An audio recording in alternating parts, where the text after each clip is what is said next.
देखिए, ये गौरव typing centre है।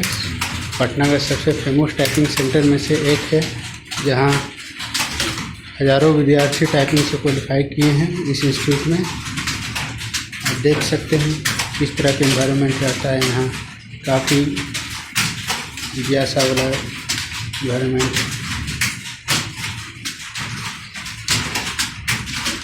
आज संडे है, आज टेस्ट चल रहा है टाइपिंग का, जो काफ़ी संख्या में विद्यार्थी लोग आए हैं टेस्ट देने के लिए।